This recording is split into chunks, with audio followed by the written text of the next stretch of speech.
আসসালামু আলাইকুম ওয়া রাহমাতুল্লাহি ওয়া বারাকাতুহু। পরম করুণাময় আল্লাহর নামে শুরু করছি, যিনি আমাদেরকে সৃষ্টি করেছেন। Voice of Abdullah official channel থেকে আব্দুল্লাহ বলতেছি। পৃথিবীর যে যেখান থেকে আমার চ্যানেলে যুক্ত হয়েছেন সবাইকে স্বাগত।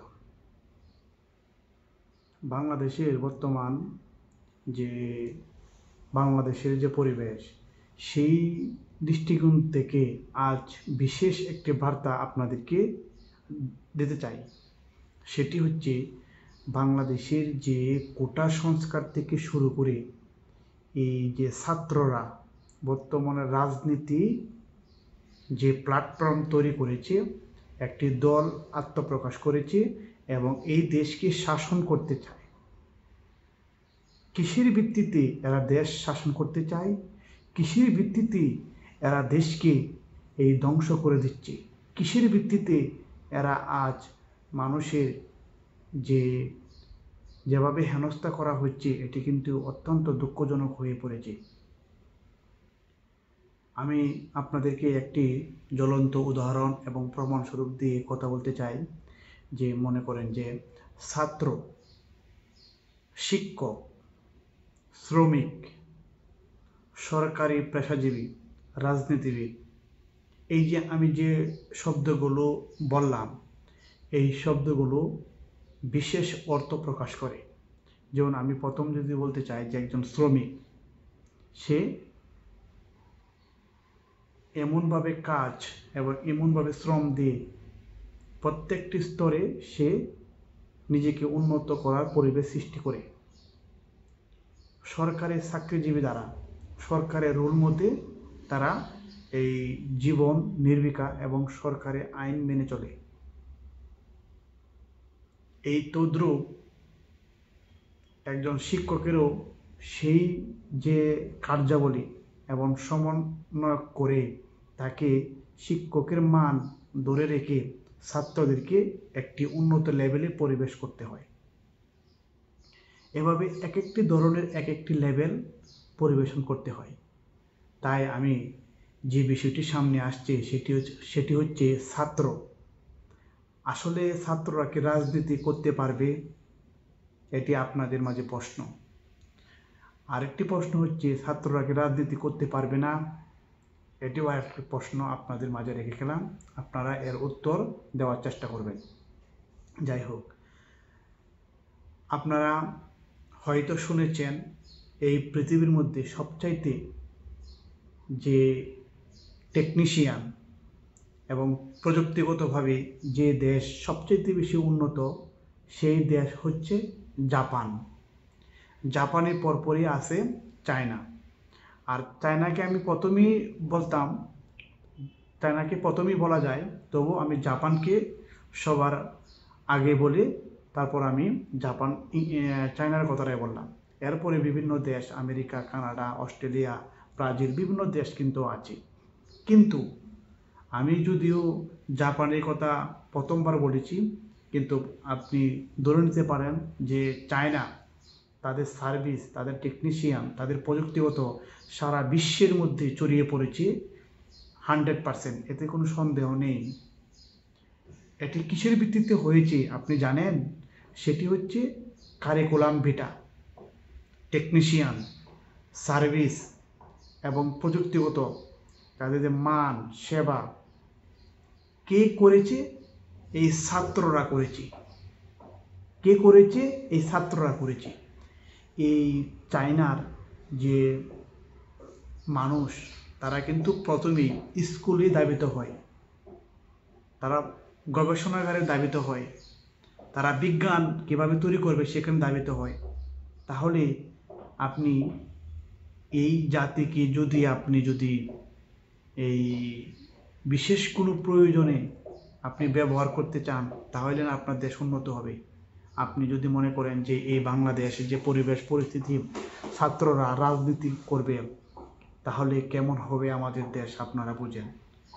এর জন্য আমি 1 নাম্বার দোষারোপ করব ডক্টর ইউনূস এই ছাত্রদেরকে বোকা বানিয়ে এই দেশকে সুদভিত্তিক করে দেশকে একটি পাকিস্তানে ভিক্ষুক বানিয়ে ছাড়বে। এটি হচ্ছে ডক্টর ইউনূসের মেজর প্ল্যান। যখন একসময় এই চায়না শহরে ছাত্ররা রাজনীতি করার জন্য সরকারের বিরুদ্ধে আন্দোলন করেছিল, তখন এটি আপনার যে চায়না সরকার তারা বলেছিল যে 24 ঘন্টার ভিতরে ছাত্ররা যদি গবেষণাগারে না যায়, টেকনিশিয়ান কাজ না শিখি এবং প্রযুক্তিগত কাজে তারা মতো নিবাস না করে, তাহলে তাদেরকে এমনভাবে ক্রসফায়ার করা হবে তাদের শরীরের চামড়া পর্যন্ত রাস্তায় থাকবে না, কোথায় যে পড়বে এটা কিন্তু বলা বাহুল্য। এরকমভাবে ছাত্রদেরকে হুমকি দেওয়া হয়েছে এবং কি হত্যা করা হবে।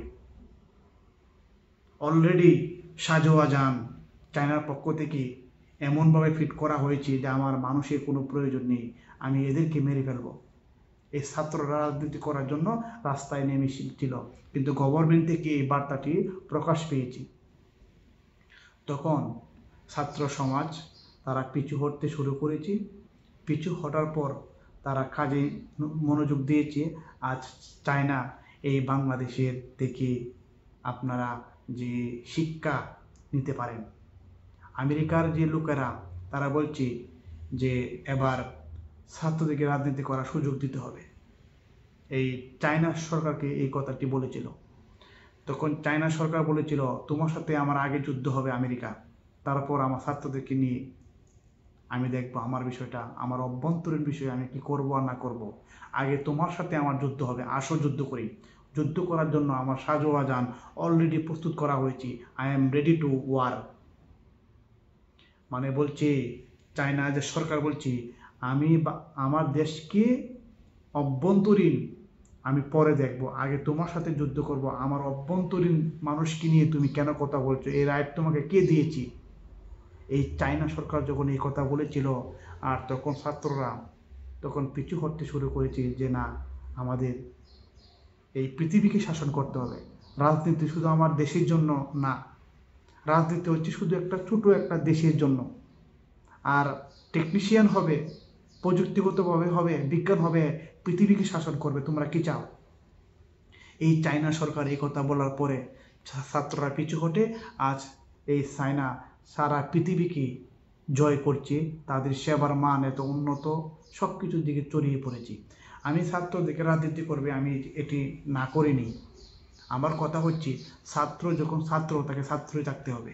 ছাত্রগিরি শেষ, কর্মজীবন তোমার এস্টাবলিশড, তুমি রাজনীতি করতে পারো, তুমি যে কোনো কাজে তুমি যেতে পারো। কিন্তু ছাত্র অবস্থায় তোমাকে কোনো ধরনের রাজনীতি করা দেওয়া যাবে না। It is order Bangladesh government. তাহলে আমাদের বাংলাদেশ, কোনো দেশ আমাদের দেশকে আঘাত করতে পারবে না। এটা আমাদের দেশের একমাত্র অভ্যন্তরীণ বিষয়, আমার স্বাধীন দেশ। তাহলে কেন এই ছাত্ররা আজ জাতীয় নাগরিক কমিটি করেছি? তারা কি চায়? এই দেশকে ধ্বংস করতে চায়? যে বাংলাদেশে দুটি দল আছে, বিএনপি, আওয়ামী লীগ, জামাত, আরও ছোটোখাটো অনেক দল আছে, এই দলগুলা এনাফ। তাহলে কেন আমার ছাত্ররা আবার নাগরিক কমিটি, এই কমিটি সেই কমিটি করে দেশকে ধ্বংস করবে? আমি এর জন্য বাংলাদেশের মানুষকে একটি অত্যন্ত গুরুত্বপূর্ণ বিষয় বার্তা দিতে চাই। 1971 সালে যে আমরা বাংলাদেশকে স্বাধীন করেছি, সেই স্বাধীনতার যে প্রেক্ষাপট, যে পটভূমি, সেটি হচ্ছে সারা জীবন মৃত্যুর আগ পর্যন্ত, পৃথিবী ধ্বংস হওয়া আগ পর্যন্ত বাংলাদেশ আওয়ামী লীগ, বিএনপি, জামাত এরাই দেশ শাসন করবে। সমস্যা নেই তো? কি সমস্যা? আপনি রাজনীতি করবেন, আপনি করেন, আপনি যোগ দেন, যে কোনো একটা পার্টিভাবে যোগ দেন। আপনাকে কেন নতুন করে দল করে দেশকে ধ্বংস করে এবং দেশের 1971 সালে সব কিছু বঞ্চিত করে, সব কিছু লাইন বাদ দিয়ে আপনি দেশকে পাকিস্তান বানাতে চান? তাহলে আজ আমাদের এই দেশের যে বর্তমান পরিবেশ পরিস্থিতি, এটি যে সার্জিস আলম তিনি যেভাবে বক্তব্য দিচ্ছেন যে মাননীয় শেখ হাসিনাকে ফাঁসি দেওয়া আগ পর্যন্ত কোনো নির্বাচন হবে না, এটি ছিল ছাত্র হিসেবে তার কথা উচিত ছিল। কিন্তু এখন তিনি রাজনীতিবিদ এবং তিনি একটি দলে আত্মপ্রকাশ এবং তিনি নেতা হিসেবে এই কথা বলতে পারেন না। তিনি কেন এই কথা বলেছেন তাকে বিচার করতে হবে, তাকে অবশ্যই বিচার করতে হবে। তাকে যদি বিচার না করা হয় তাহলে তাদেরকে এই যে তাদের দল ব্যান করে দিতে হবে, তাদের দল এই বাংলাদেশে স্বীকৃতি পাবে না। কেন সেই কথা বলল? সারা বাংলাদেশে মানুষকে উস্কিয়ে দিয়ে সে এখন বাংলাদেশকে ধ্বংস করছে। আর অপরদিকে হাসনাত আবদুল্লাহ, সে হচ্ছে বড় ধরনের একটা এই চিজ, যেই চিজ বাংলাদেশকে ধ্বংস করার জন্য এক নাম্বার পায়তারা নেমেছে।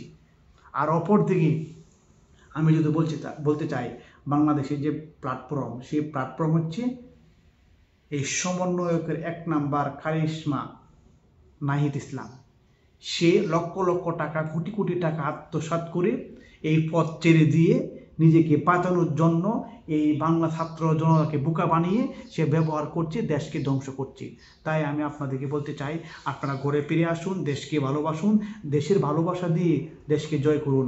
মাননীয় শেখ হাসিনার হাতকে শক্তিশালী করুন, দেশকে বাঁচান, দেশের মানুষকে বাঁচান। আজ আমি আপনাদের মাঝে থেকে বিদায় নিব। দেখা হবে পরে কোনো ভিডিওতে ইনশাল্লাহ। আসসালামু আলাইকুম ওয়া রাহমাতুল্লাহ ওয়া বারাকাতুহু।